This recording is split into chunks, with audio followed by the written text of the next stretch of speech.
Welcome to your piano lesson. If you're here for the first time, I am Gianluca Fronda. If you want to discover interesting facts about me, you can watch an introduction video of the channel. I'm leaving the link in the description below. If you like the content of my channel, don't forget to subscribe.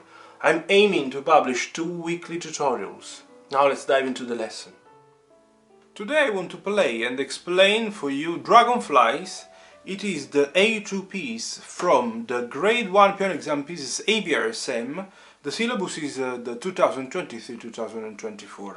I will play at the final speed, that is 120 per crotchets.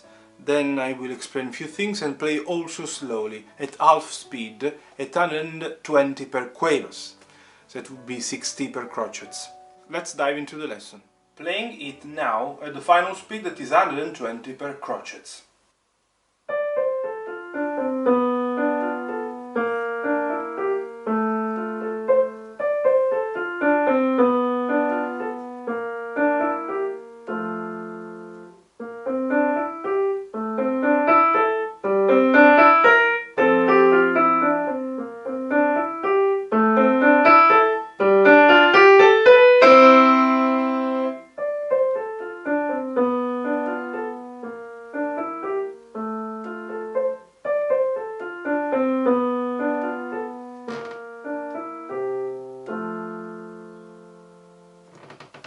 Playing it now at 120 per quaver, so at half speed, keeping the metronome on.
I want to spend a few words regarding the fingering. I gave one optional fingering here. And the articulation. What does it mean, articulation? One of the main articulations is the legato, the other one is the staccato. In this piece we don't have any staccato notes, but we have legato notes. We have 3 notes slurs, like ear, ear, ear, yeah? So, the first passage is a legato mark, ask you to play everything smoothly. I have noticed some of my students, after the first week of practice, they come to me and they split this passage after 4 notes, splitting the right hand notes and the left hand notes. This is what I mean, they have to be played smoothly, not disconnected. And this is exactly what I mean. So you see, it's like played with one hand. Imagine that I'm playing it with one hand. I don't have to feel this. Many times students do, ignoring that there is this phrase mark on top.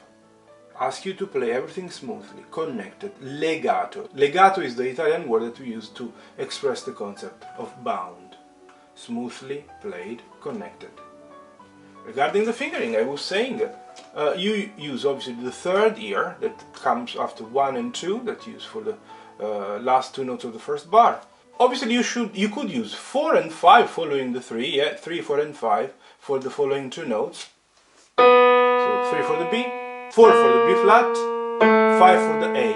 You could also use 2 and 3 for the B flat and the A.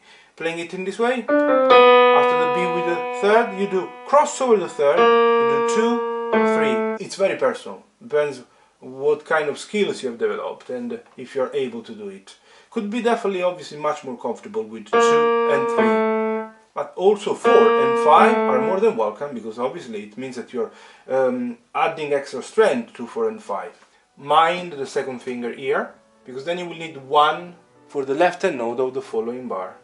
Regarding the very last advice, I wrote 2 and then 1. What does it mean? It's not the 21st finger that you have to use. It means that you play firstly the B flat with the second, but while holding it down you exchange, you swap, and use the thumb to reach the C with the little finger. Indeed, we write 5. To end up with 1 and 2. Play smoothly everything, see, even the middle passages. They need to be played.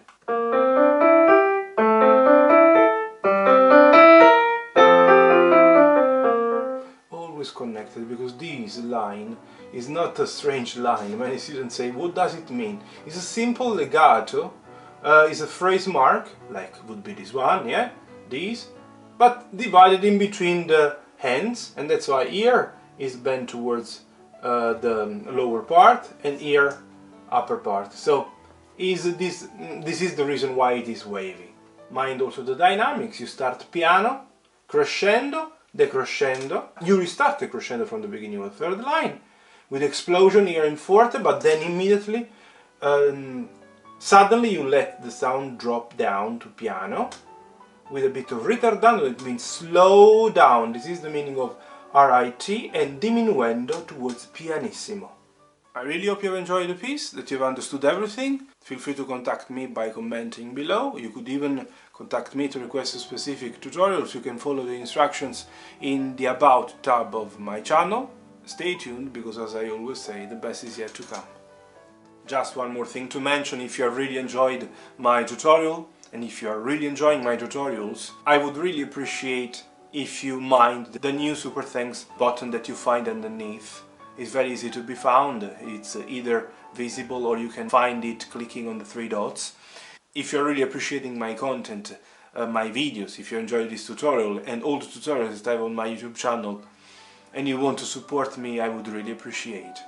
I hope that you understand how much work there is behind every single tutorial, because it's not only about filming or playing. The editing process is quite time consuming, and then the upload and the editing of the description and all is behind the video itself, the setting, the YouTube setting. It's quite time consuming. I'm doing with all my heart because I really love what I do. Music is my life, and probably you understood how much passion I really put into all I do. So your super thanks would be really appreciated. Thank you very much. If it's the first time you're landing on my channel thanks to this video, don't forget to subscribe, and see you in the next one. All the best.